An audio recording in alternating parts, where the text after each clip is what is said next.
All right, let's talk about something so many of us fall into without even knowing it. We're going to get into the hidden psychological danger of forgiving someone too quickly, before we've actually dealt with the hurt. So let's just dive right in. Have you ever been there? You tell everyone and you tell yourself, I'm over it, it's fine. But deep down, that resentment is still just smoldering, kind of eating away at you. Well, this explainer is going to get right to the heart of why that happens. First up, let's define the trap itself. It's this psychological pitfall that honestly we're all kind of encouraged to walk right into. It's a behavior that society often praises, but, and this is the key, it can be incredibly damaging to our own well-being. I mean, think about it. From the time we're kids, we're basically trained to be polite, right? To keep the peace, avoid conflict no matter what. The message is pretty clear. If you want to be a good person, you got to push feelings like anger way, way down. But this kind of compulsive niceness, it's got a really dark side. And this, right here, this is the absolute core of the problem. When you rush to forgive, you're not actually showing strength. What you're really doing is taking a totally valid, powerful emotion, your righteous anger, and burying it deep in your subconscious. And what happens then? It just festers and turns toxic. So how does this actually show up in our day-to-day lives? Well, it becomes a kind of defense mechanism, a social mask that we put on just to get through the world. It's all about survival, right? We want to be accepted, we want to avoid being rejected, so we learn to present this curated version of ourselves to everyone. We say yes when we really mean no, we just nod along when we feel totally disrespected, all just to keep things smooth on the surface. And the brilliant psychologist Carl Jung actually gave this social mask a name. He called it the persona. Now look, it's a necessary tool for getting along in society for sure. But when you use that persona to instantly forgive someone who has genuinely hurt you, it becomes a massive act of self-betrayal. You're basically choosing the mask over your own true feelings.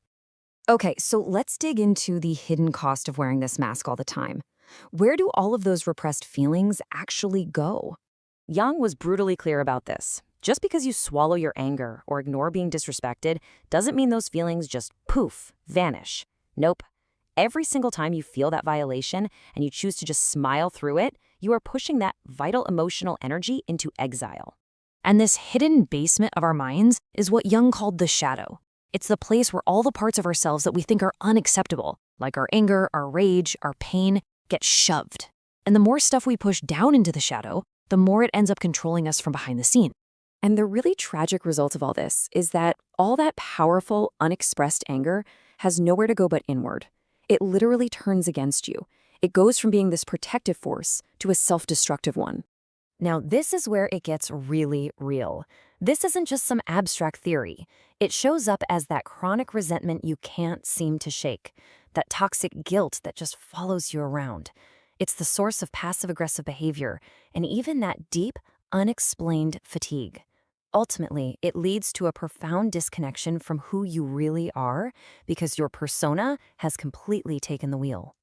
Okay, so if suppressing anger is so bad for us, what's the alternative?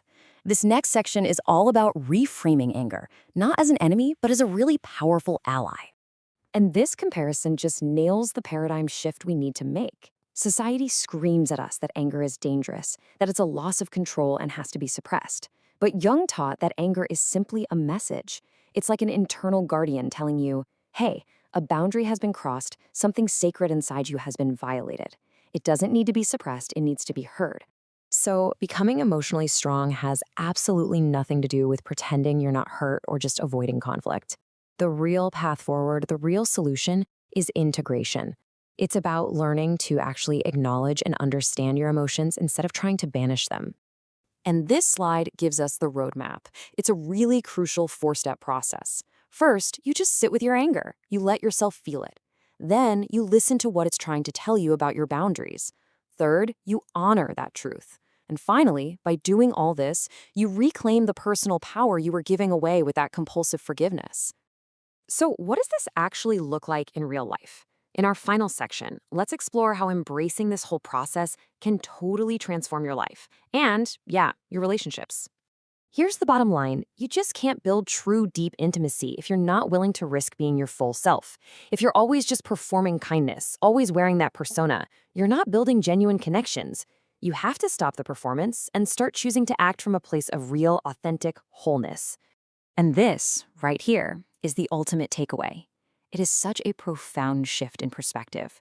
You have to learn that it is perfectly okay to disappoint other people in the process of staying true to yourself.